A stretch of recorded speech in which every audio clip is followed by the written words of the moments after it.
At 65, I fell in love with painting. Not to make a name for myself, not out of some grand ambition. I just wanted to reclaim something that belonged to me. I signed up for a community college art class. $15 a session 3 times a week. Seniors even got a discount. I thought the people closest to me would be supportive. Not a single one was. My son Miles looked at me, brows furrowed. Mom, 15 a class? Do you realize what you're spending in a week could cover a whole coding lesson for Aiden? Before I could respond, his wife Amber, holding their toddler, chimed in. Exactly. And if you're off at class 3 times a week, who's supposed to watch Aiden? We both work, remember? But the real explosion came from my husband, Harold. Right there, in front of the whole family, he slammed his mug against the kitchen counter. Porcelain shattered and his voice thundered through the room. You're 65 and you're still messing around with this kind of nonsense? If you go through with this damn art class, we're getting a divorce. I didn't say a word. I just looked at him, his eyes bloodshot with rage. This man who dropped $200 a session on cycling workshops like it was nothing. Who went off on week-long bike tours and didn't even call home. And now that I wanted to do something just for me, for once he acted like the world was ending. In that moment something shifted. I stared back at him, my voice calm as still water. All right, let's get a divorce. Lately I've fallen in love with painting. There's something magical about it, how a few strokes can bring the landscapes in your mind to life. It felt like someone had opened a window I never even knew existed, and suddenly, light was pouring into places I hadn't seen in years. Turns out my friend Joan had been taking classes at a senior learning center by the coast. She told me the art center had just launched a painting course, $15 a class with a discount if you signed up for more. I was tempted right away. As soon as I got home, I shared the news with my family, practically glowing with excitement. I want to enroll in that painting class Joan mentioned. It's at the community college near the beach, $15 a session 3 times a week. Morning classes run from 9 to noon, and if I miss one, there's a makeup session in the afternoon from 3 to 5. I already filled out the registration form. The teacher said I can start next week. I was serious, even a little giddy. But the moment I looked up, the energy at the dinner table had shifted. Miles spoke first. Mom, $15 a session isn't cheap. 3 times a week? That's thousands a year. That's money we could put toward Aiden's coding classes. He paused, then added with a hint of reproach, the economy's tight right now. We're already stretched. Can you not waste money on stuff like this? I hadn't planned to say anything back, but his comment triggered something in me. Just last month he'd enrolled Aiden in a cognitive development camp, $200 an hour, and boasted, there's no better investment than the future. The cost of 10 of my painting classes didn't even cover 1 hour of that. So I looked him in the eye. And why is it wasting money when it's my class? Miles tensed. Come on, Mom, you can't compare yourself to a kid. He's still growing, this stuff actually matters. But you. What's the point? You planning to become a professional artist? He gave a humorless laugh. Be realistic. Cooking meals and helping with Aiden is enough. Amber joined in then, gently patting Aiden on the back. And even if money wasn't an issue, if you're off at class every week, who's going to pick him up and drop him off? We both work, you know. I had already thought about that. My class times perfectly overlapped with Aiden's preschool schedule. There was no conflict. But Amber kept pushing, her brows drawn tight. Can you guarantee you won't forget? What if there's an emergency?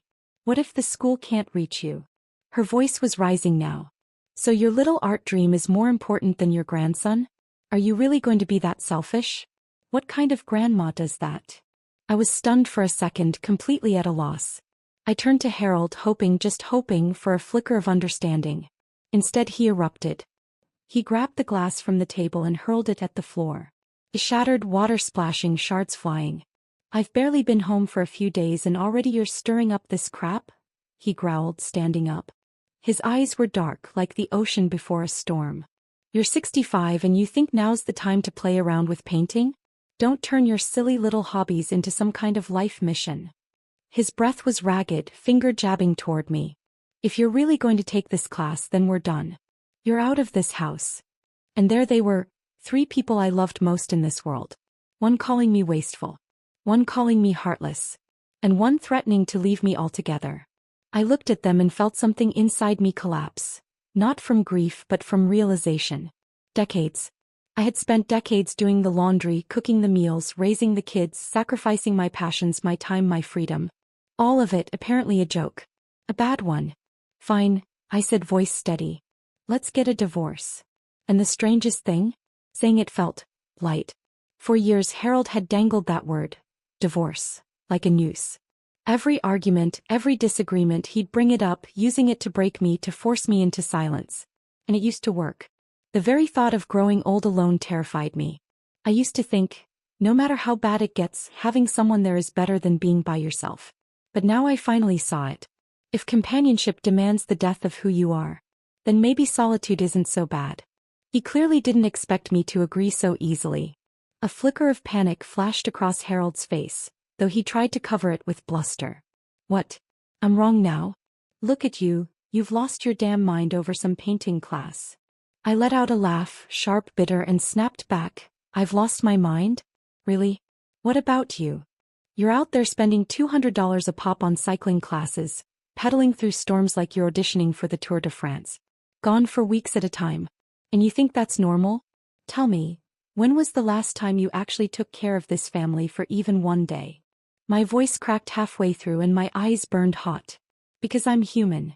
And yes, I feel hurt too. I've spent half a lifetime running this household, juggling everything, sacrificing everything, only to be told now that I don't even deserve a simple hobby? Miles, noticing I was upset, stepped over and pulled me aside.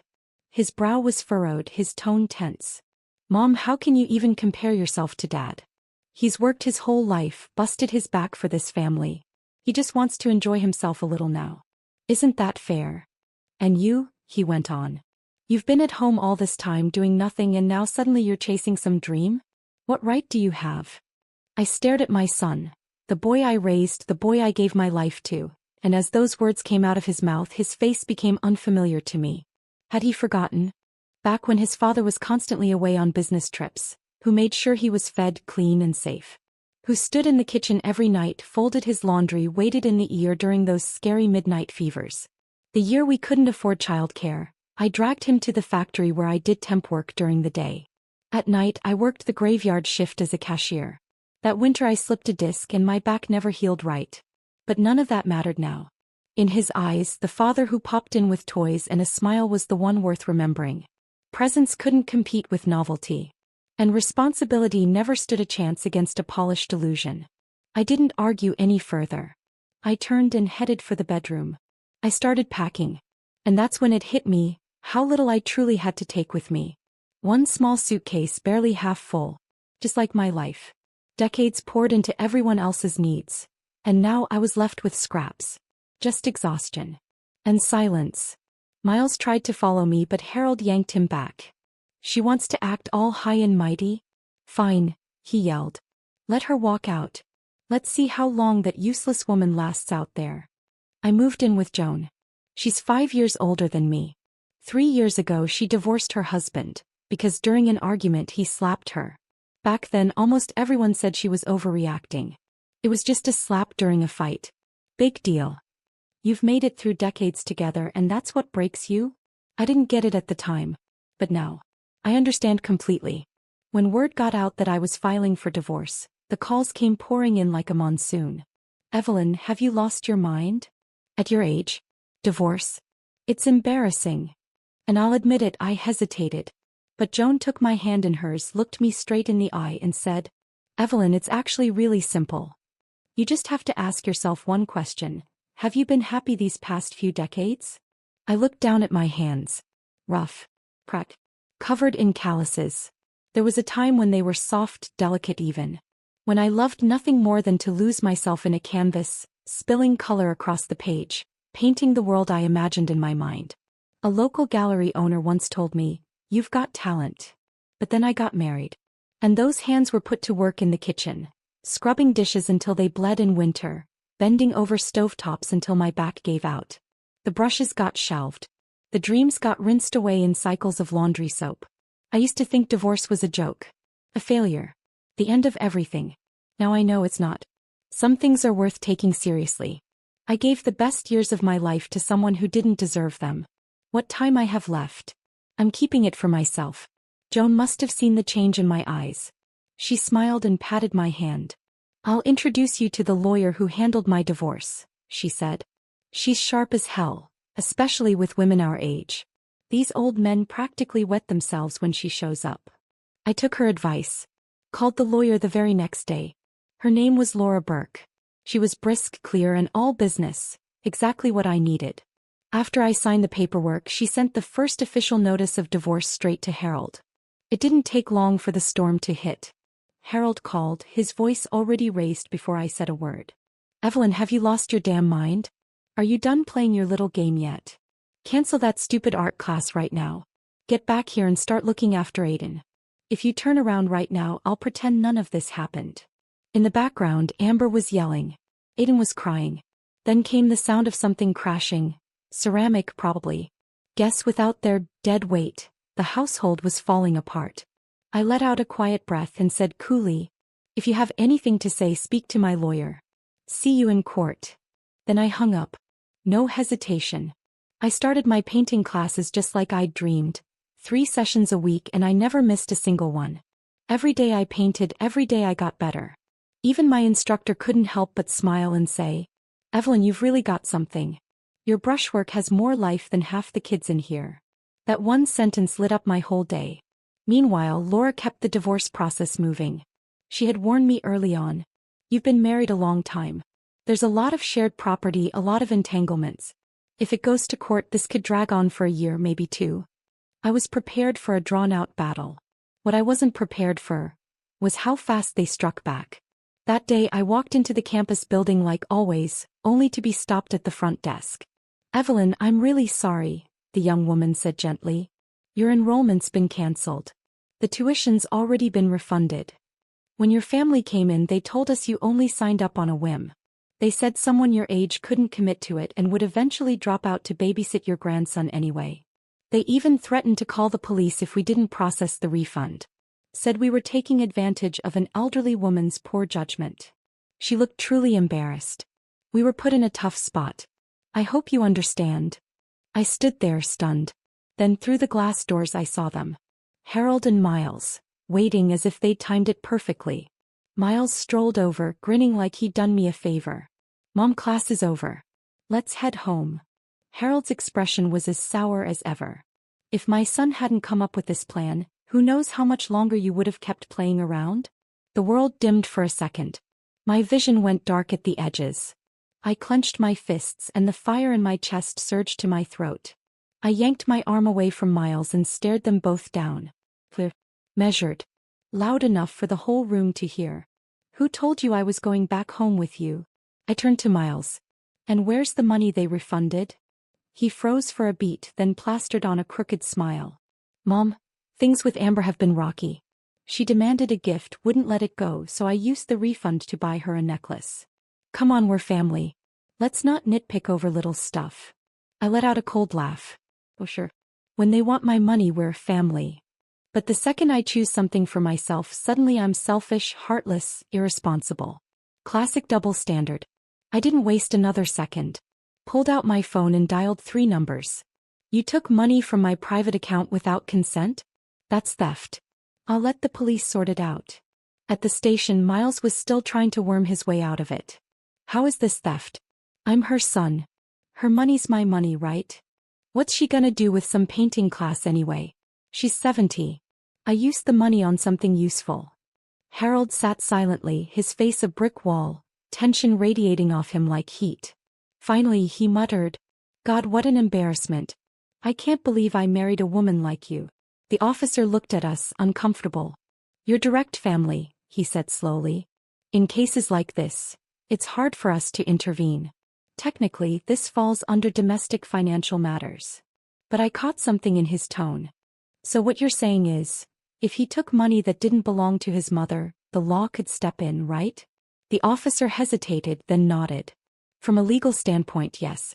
That would be considered misappropriation." I smiled softly, coldly. "Perfect. Does Miles?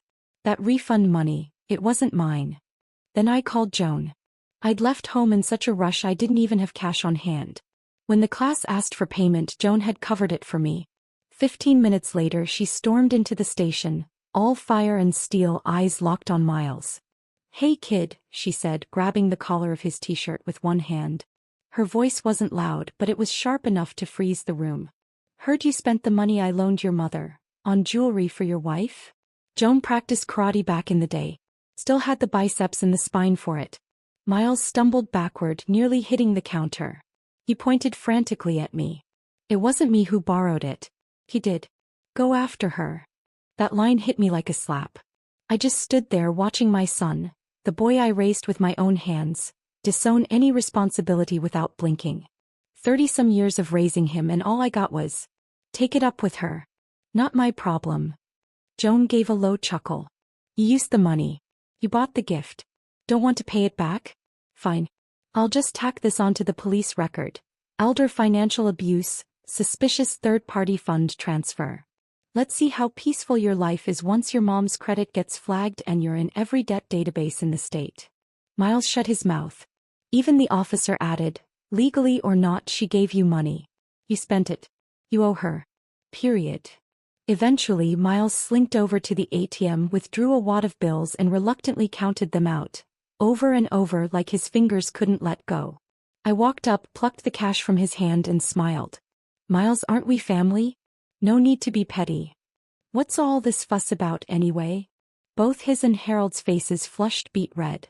Funny how people only understand pain when the blade finally turns on them. With the money in my purse, Harold finally spoke. His voice was scratchy, desperate to reclaim control. "Fine, you got your money. Now let's go home. Enough of this." He looked at me like I owed him something. I shook my head. "I'm not going home. I'm getting divorced." "Sign the papers, Harold. Let's schedule the court date and get it done."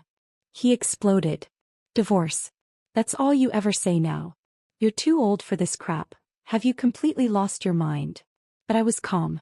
Strangely calm. "Harold," I said softly, "don't forget, you were the one who said the word divorce first." That landed like a bucket of ice water. He stood frozen. Slowly the grip on my wrist loosened. He muttered something I didn't care to catch. Joan snorted and grabbed my hand. "Funny, isn't it?" she said. "You had a wife and didn't know how to treat her. Now she's gone and you act like the abandoned one. What a show." I paid the art class tuition again, this time without hesitation. And this time I painted with even more focus than before. Every session I practiced like it was my last. Every canvas I poured myself into it. One afternoon, after reviewing my latest pieces, Olivia, my instructor, looked at me, eyes gleaming. "Evelyn, there's something truly alive in your work." She paused, then added, "I want to recommend you for the Feather Award art competition. It's a respected name in our field, and it's a great opportunity for you to be seen." I hesitated, not feeling quite confident enough, but Olivia just smiled and gently patted my hand. "Don't worry," she said. "It's open to all ages. 65 is not a barrier. As long as you have talent, passion, and the courage to keep pushing, age can't silence you. The world will see you, eventually."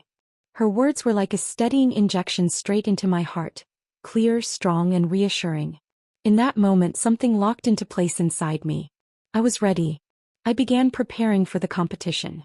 The theme was open. I thought long and hard. Eventually, I chose a single word: metamorphosis. It took me 2 full weeks to finish the piece. In the painting, a woman is swallowed by darkness, her body tangled in thick vines, crying out, struggling. But her eyes never leave the faint sliver of light in the upper left corner. That light is barely visible. But it's the one thing she won't let go of. That painting, it was me. My past life and the one I was just beginning to live. Both captured in that single frame. Every stroke traced the feeling of suffocation. Not a classic landscape, not a pretty portrait. But raw emotion, grief, defiance, and pain breaking free from the prison of a family that never saw me. When Joan came by to see the finished piece, she stood there at first with her cup of tea, just admiring it. But a few minutes later, I saw her quietly wiping tears from her cheeks. She hugged me tightly and choked up as she whispered, "Evelyn, I see you. I really do. It takes so much to claw your way out of the muck at our age, to become someone again. It's not just brave, it's extraordinary. I'm proud of you. So proud." Joan's validation. In that moment, It was the warmest thing I'd felt in years. But life doesn't become smooth just because you start to grow. Miles and Harold kept calling, every few days like clockwork, desperate to pull me back. Sometimes Miles would take a softer approach. Mom, please come home. This place doesn't function without you. Aiden has no one to pick him up. The house is a mess, laundry's piled to the ceiling. We really need you. We miss you. And other times he'd snap back to venom. You're seriously this selfish? You're just a housewife. What's this crap about personal fulfillment? Have you ever been a good mother? A good wife? Have you done anything right in your life? I didn't answer a single word. Not one. Instead, I took my time, calm, steady, and mailed another copy of the divorce papers to their house. Each time. On the day I mailed the 39th copy of the divorce agreement, Miles finally snapped. He called, yelling so loud it distorted through the speaker. Mom, what the hell are you trying to prove? Do you even realize what this divorce has done to our family? Fine. You want to make us miserable? Then don't think we'll make it easy for you either. I didn't pay much attention to his last line. Not until the next morning. That's when the video went viral. The title read, "My 65-year-old mother abandoned her family to chase a painting dream. What should my dad and I do?" The first image was Miles. He looked worn down, dark circles under his eyes, hair unkempt, like he hadn't worked in months. "My mom's 65, he said, voice cracking. Out of nowhere, she decided she wanted to become an artist. Said she had a dream. Said she wanted a fresh start. She didn't care about the family. We were worried she was being scammed. She refused to listen. She said she wanted a divorce. Said she wasn't coming back. My dad, he was so stressed his blood pressure skyrocketed. The man who used to bike for miles every morning now just sits in silence by the window." The video cut to Harold wrapped in a blanket by the window, looking dramatically solemn. Miles covered his face and sobbed. "Since she left, there's no one to pick up my son. My wife and I are drowning. We're barely holding it together. Our home is falling apart. Internet friends, please, tell me what to do." He'd been in social media for years, had a few moderately popular accounts. This time playing the pitiful son worked. It caught fire. The comments poured in. Poor guy, and his poor dad getting sick over a selfish wife. My mom did the same. Retired, then disappeared to travel the world. I begged her to help with the baby, she said she needed space. I'm losing my mind here. As I read those comments, I felt fury and heartbreak twisting in my gut. In this world, women are expected to disappear behind their sacrifices. We're supposed to cook, babysit, clean, tend to husbands, until our joints go numb. And God forbid we want something for ourselves. One class. One painting. And suddenly we're selfish. Destructive. Suddenly we're the reason the house is falling apart. They didn't know. All I ever wanted was to become myself again. But the video kept spreading. There's no such thing as privacy anymore. Information moves faster than disease. In a matter of days, people had dug up my real name, my address, even the class schedule from the painting program. I only had a few social media apps, but that week my inbox exploded with abuse. Just because you're old doesn't mean you get to do whatever you want. You ruined your son's life. Each message felt like a needle stabbing into my eyes. Even Olivia's class was affected. People began leaving malicious reviews, accusing her of running a scam for gullible old women. Students dropped out. Anonymous complaints flooded in. Ratings plummeted overnight. It felt like a tidal wave had crashed into everything I'd built. And just as I was struggling to stay afloat, Miles called. This time his voice was smug, triumphant. "Mom, looks like the internet's not on your side, huh? Maybe it's time to come back to reality. You just say the word. Call off the divorce, come home, go back to how things were, and I'll post a video clearing it all up. Simple fix." Then he twisted the knife. "Let's be real. You're not exactly tech savvy.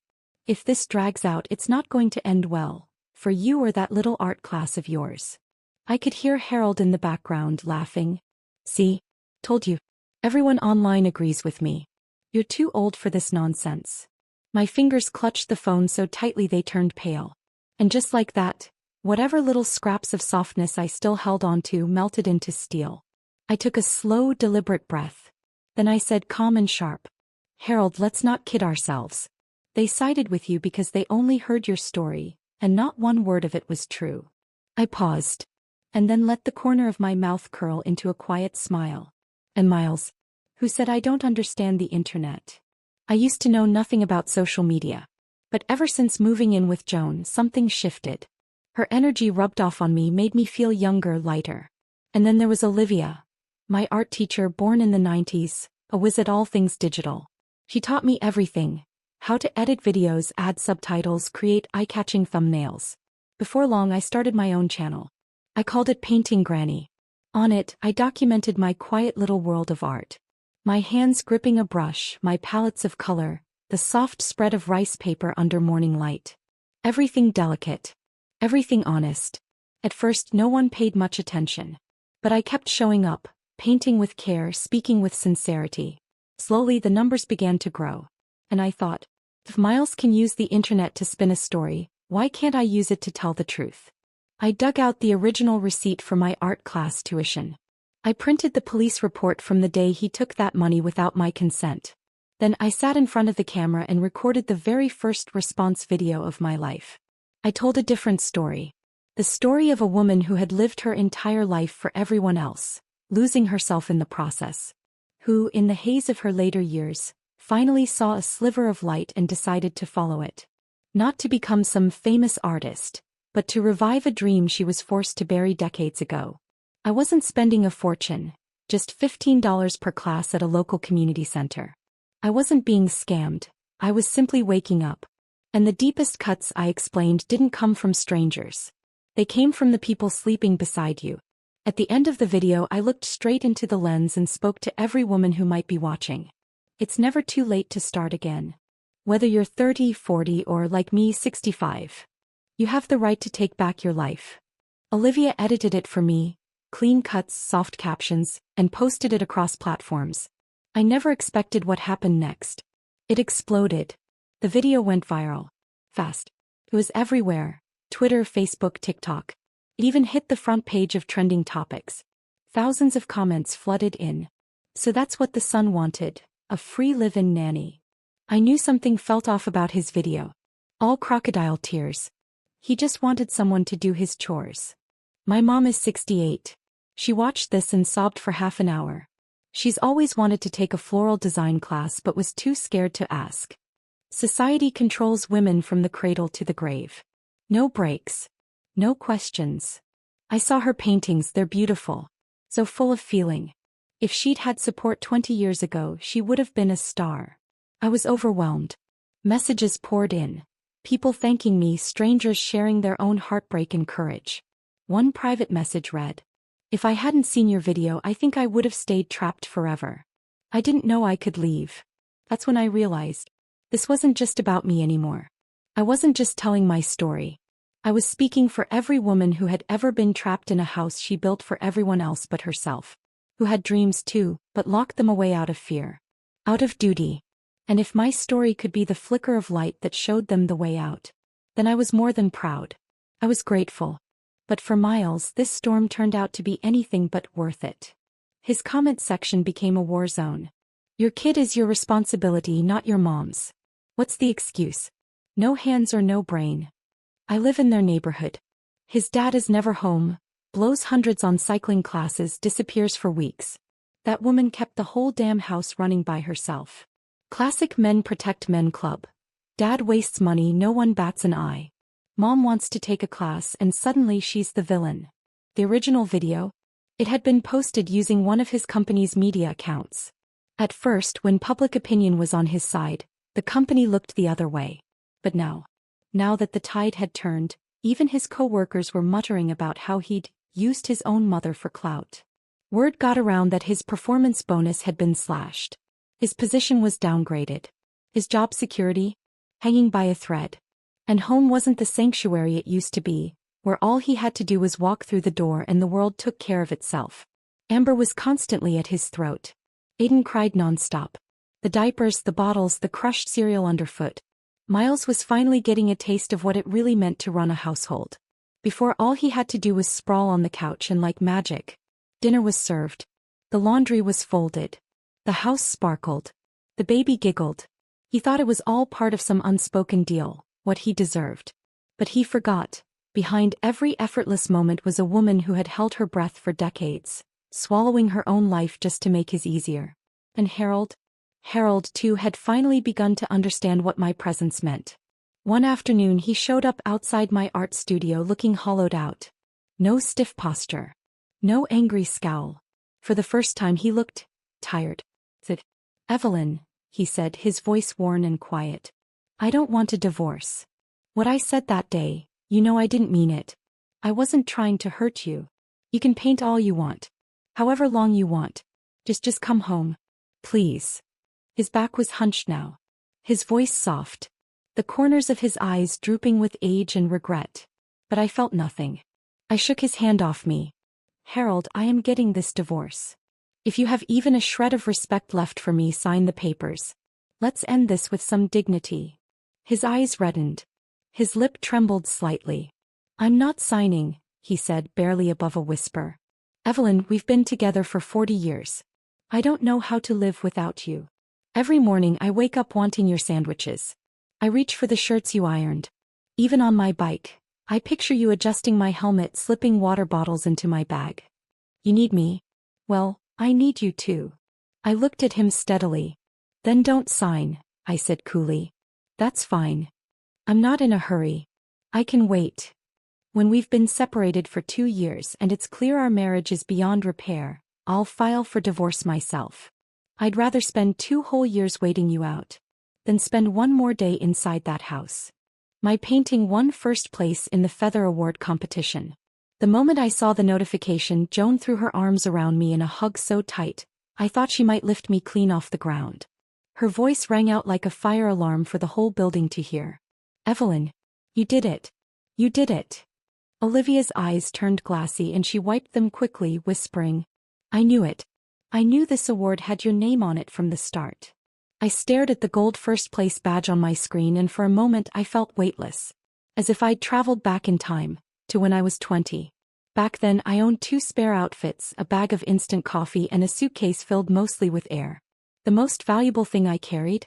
A handful of worn-out paintbrushes, given to me by Mr. Fletcher, the town librarian. He knew I loved to paint. On the day I left home he patted my shoulder and said, Evelyn, I'll be watching for your name in the art magazines. I hit the city with nothing but adrenaline and hope. During the day I worked at a canning factory. At night I wiped tables at a diner. The hours between 2 and 4 in the morning. Those were mine. That was when I painted. If I didn't paint I couldn't sleep. Eventually a local gallery owner noticed my work and bought one of my pieces. My first sale. After that I landed a junior spot at a modest design firm in the city. I thought, this is the start of something. And then I met Harold. He was charming back then. He'd make me tea while I painted, place the cup gently beside me and say, I'll always support you. Keep going, Evelyn. Keep painting. I believed him. I married him. Had his child. And then, my brushes were tucked away in a storage bin. My dreams soaked and softened in the suds of a washing machine. My hands swapped palettes for bottles and broomsticks for brushes. Dreams don't die all at once. They rot slowly. By the time I noticed the smell it was too late. It was already decomposing. But today, 40 years later, I stood in front of the world. Holding that same dream I once abandoned. The joy. It was electric. It traveled across the decades, across every sleepless night and buried wish. And finally landed right here in my 70-year-old hands. That night I sat at the edge of my bed, rereading the award notice over and over again. And then I cried. For a long time. But it wasn't sorrow. It was the quiet, overwhelming joy of watching the final piece of a lifelong puzzle fall exactly where it was always meant to be. My life at last felt whole. The Feather Award Committee invited me to attend the official ceremony. I arrived early before the event even began. Joan was beside herself with excitement. She insisted on volunteering for the day, just so she could see me walk the red carpet. The moment we got there, she snatched a volunteer vest from the front desk and slipped it on like she'd been on duty for years. When she ducked into the restroom, I took over her post and started handing out brochures at the entrance. And just like that, I turned and ran straight into Miles. He was wearing a staff badge, clearly one of the people working PR for the event.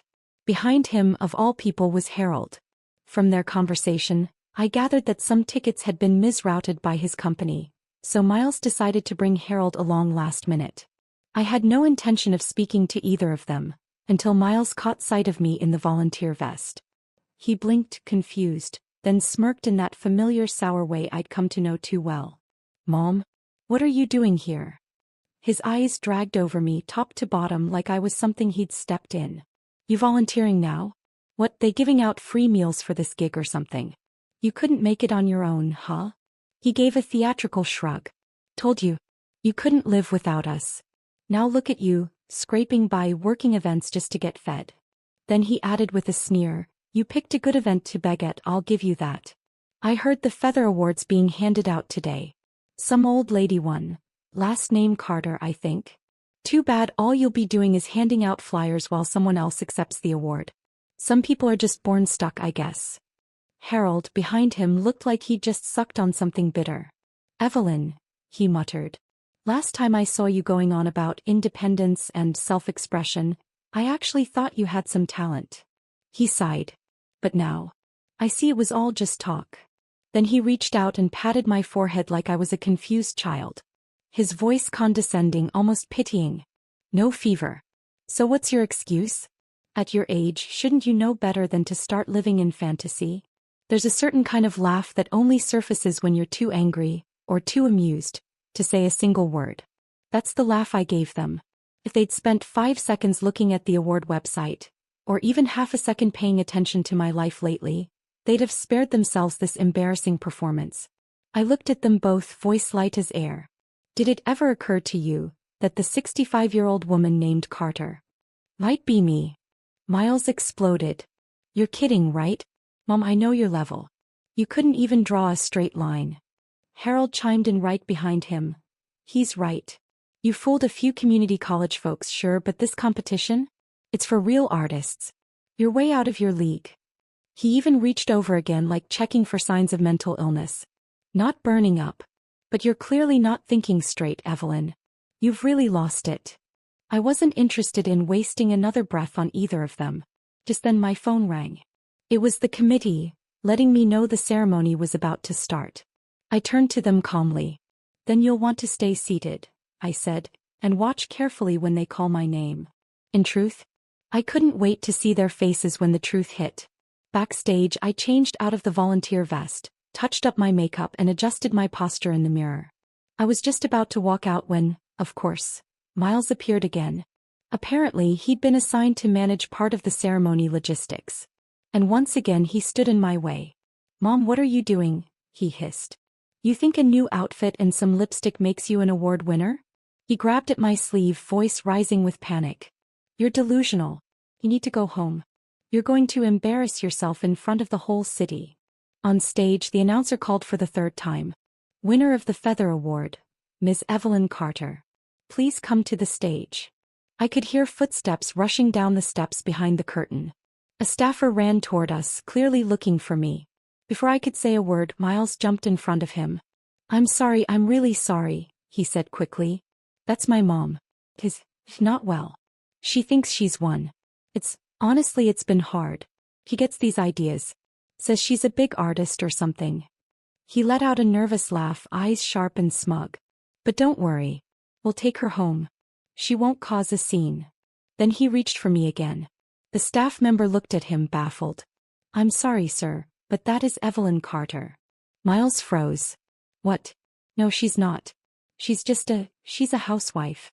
She hasn't worked in decades. She can't even draw straight." The staffer didn't respond.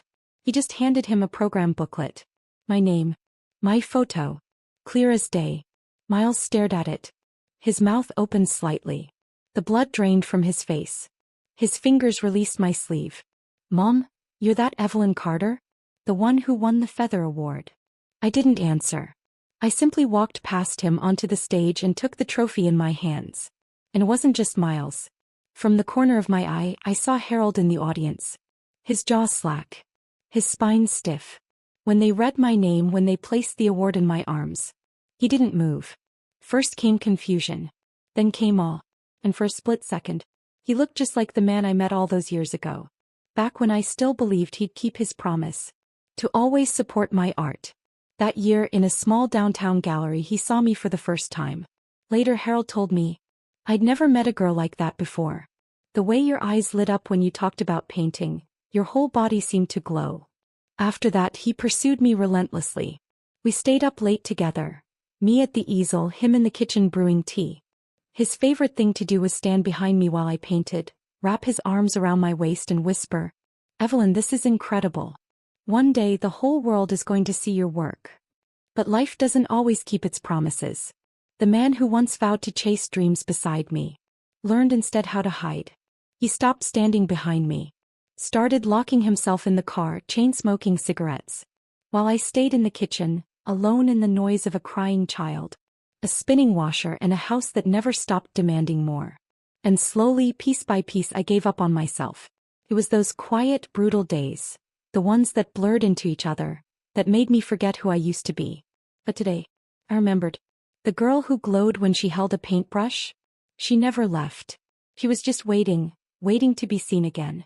Harold must have remembered too. After the award ceremony ended, he approached me slowly, hands rubbing against his pants seams, a look of awkward hesitation on his face. "Evelyn," he said, voice soft, "congratulations. You always loved painting so much. I guess this means you finally got what you wanted." Then came the nostalgia. I still remember the first time I saw you in that little gallery. You were holding a brush and it was like you were lit from the inside. I've never seen anything so beautiful. If only you hadn't given it up back then. If you'd kept at it. I swear I never would have stood in your way. I let out a quiet, bitter laugh. "Harold, do you really not know why I gave it up?" As I was breastfeeding, doing laundry, scrubbing floors, changing diapers, putting babies to sleep. And when our son grew up, I worried about his mental health, his eating habits, his grades, his posture. And just when I started to breathe again, our grandson was born. And it started all over. You think I chose to stop painting? And where were you? You were on business trips, gone for months at a time. You were downstairs, sleeping in your car instead of coming up to help. You were spending hundreds on cycling retreats, off chasing freedom, while I was choking on the weight you left behind. I looked him dead in the eye. "No one knows better than you why I gave it all up." His face went pale. His mouth opened like he wanted to respond, but no sound came. Because what could he say? There was no defense. I sighed and said the only thing left to say. "I'll keep mailing the divorce papers. When you're ready, sign them. You've already spent 40 years draining me dry. At least do this one decent thing, end it. Call it karma, Harold. Or mercy. Take your pick." He never signed. And I never went back to that house. Word has it, things didn't go so well for Miles after that day backstage at the awards ceremony. The ridiculous stunt he pulled, trying to drag me off stage like I'd lost my mind, sparked a full internal investigation at his company. He was fired. And just like that, the pressure closed in. With no job and mounting bills, the household descended into chaos. He and Amber fought constantly. Their worst argument, reportedly over Harold's insistence on continuing his $200 per session cycling class. Miles had screamed across the living room, "Dad, that's half a year of Aiden's tuition. What, you training for the Olympics now?" Harold didn't back down. "You barely bring in a dime. Who are you to tell me how to spend mine?" The two of them, once thick as thieves, nearly came to blows. So much for the great father-son alliance. You see, men like them only function well when there's a scapegoat. When I was around, they could pin everything on me. The chaos, the stress, the sacrifices. Then band together in righteous indignation and paint me the villain. But once I stopped playing the role they needed me to play, they turned on each other. Amber came to see me not long after. She brought Aiden, held him close, her voice barely above a whisper. "Evelyn, I'm so sorry. Since you left, I've realized how hard raising a child really is. All the things you used to do for us, I never appreciated them. I never realized how much you were carrying. And the way I spoke to you." She trailed off, guilt in every word. I listened. I didn't say much. I heard her apology.